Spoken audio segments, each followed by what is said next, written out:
Well, for more now, I want to bring in Stephen Wertheim. He's a senior fellow in the American Statecraft Program at the Carnegie Endowment for International Peace. Mr. Wertheim, it's good to have you on the program tonight. Let me ask you, has President Biden, has he restored U.S. leadership in the world? That's a promise he made after the Trump presidency. I think it depends on what one means by world leadership. By a conventional standard here in Washington, perhaps he has. That standard would center on strengthening U.S. military alliances in the key regions of Europe and Asia.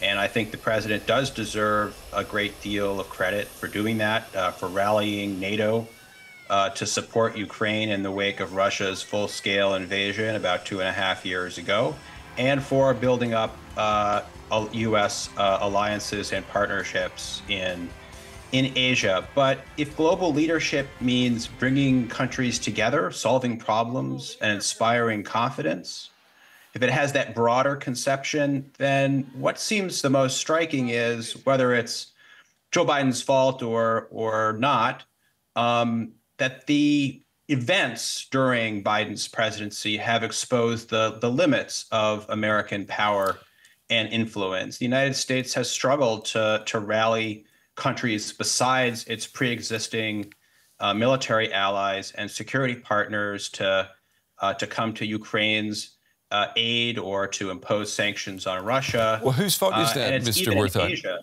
Whose fault would you say that is? Is that Joe Biden's fault because he's not a good leader, or is that just the reality of the results of American foreign policy?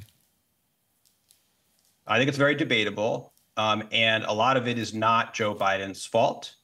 A lot of it comes from a sense in many countries around the world that the United States has not been a principal and constructive actor for some time, that it is hypocritical, for example, in its support to Ukraine, but also Israel, or with its invasion of Iraq several decades ago. So that is a situation that President Biden inherited.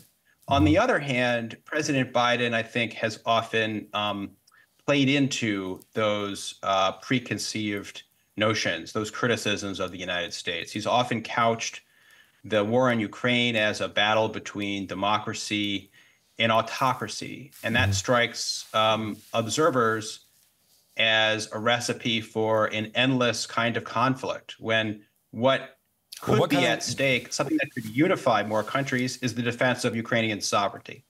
Well, is a battle between democracy and autocracy, is that not correct?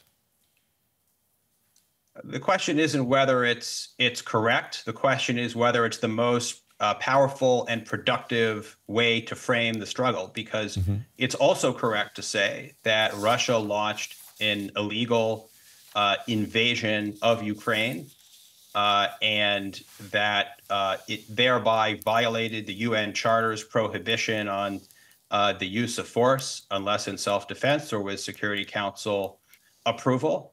That is not really about democracy and autocracy. That's about basic rules of the international system. And those are rules that countries around the world know that they have some kind of stake in maintaining, including small countries outside of Europe that have often been the least reluctant to take sides in the war. I want to ask you about the situation in Gaza and get your opinion. Where would a Kamala Harris presidency, where would it be different from Joe Biden's approach to Israel? So there's not much evidence to go on right now, but there are some reasons to think that Harris would be inclined to be less staunch in her support for the Israeli government's policy toward Gaza and the Palestinians. One data point is that in March, Harris became the first senior administration official to call for an immediate ceasefire. She has reportedly been very concerned about what she's called inhumane conditions in Gaza. So I'd expect her to make real efforts to do more than the Biden administration did. Could she make a ceasefire? Support for Palestine. Do you think she could make a ceasefire a reality? Well, it's very difficult. President Biden is very intent on trying to achieve that in the 6 months that he has remaining in office. And an intention to bring about a ceasefire is not enough to actually make it happen. At the end of the day, the parties have to agree, and that's an ongoing issue. Would Kamala Harris, would she have a better chance in making the situation in the Middle East better because, unlike Joe Biden, she doesn't have the inclination to over-identify with U.S. partners, as you've written it? Would that be maybe a key to a possible success for her? I think that's something to look for in her foreign policy statements in the rest of the campaign. Joe Biden, I think, has been somewhat remarkable among U.S. presidents for being, at least in public, very staunchly aligned with U.S. security partners. With Ukraine, he has been quite deferential to Kiev's aims for the war.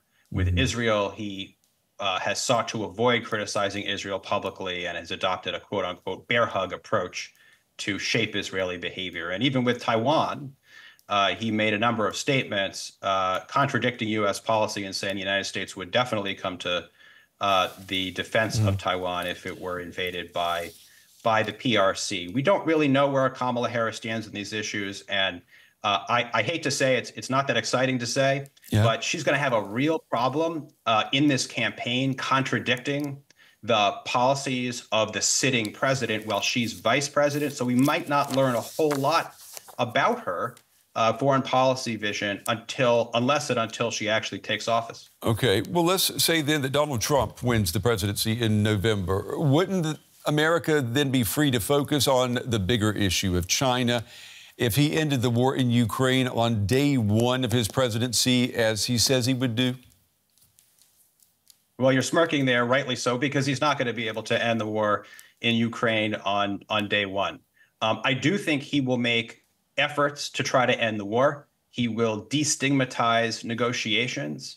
I suspect he'll put pressure on Kiev and Moscow alike to come to the negotiating table. Equal where he'd pressure? like to play an active role. Do you think the pressure will be equal? Could be. It could be, although equal would mean threatening to reduce U.S. support for Ukraine, so it doesn't start from an equal position, right? So I don't think he will be neutral toward the two actors. I think he will be inclined to continue some support for Ukraine. But it'll be very hard for him to bring an end to the war. Again, the parties who are actually fighting this war have a vote. So whatever he does on European security issues, even if he tries to pull back from Europe, that will take a really active, determined effort to accomplish. So he will be, if he is elected, very occupied with European security issues. He will not somehow be able to clear the desk off and just focus single-mindedly on China. Okay. True leaders know when to make room for others. That was the last sentence in an op-ed piece that you wrote for the New York Times recently.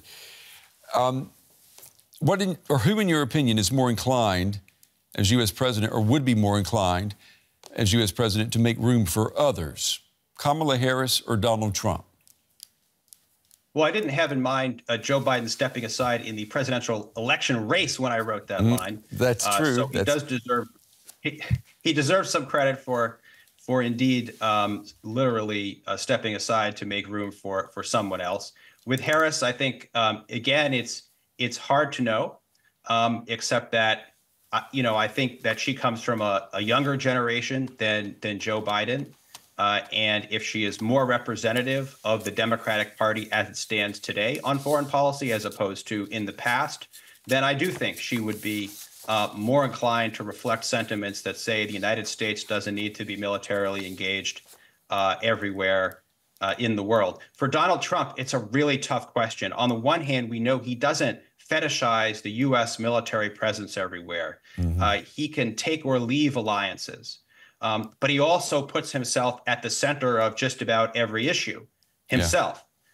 And he also promises to be dominant on the world stage and seems to be, quite invested in the idea that crises shouldn't be happening just about everywhere. So that really cuts against some of his impulses to pull back in global affairs. Yeah, it makes you wonder, how big does the room have to be to fit all the egos when you think about the possible combinations there of world leaders? I guess we will find out. Stephen Wertheim with the Carnegie Endowment for International Peace. Mr. Wertheim, it's good talking with you. We appreciate your time and analysis tonight. Thank you.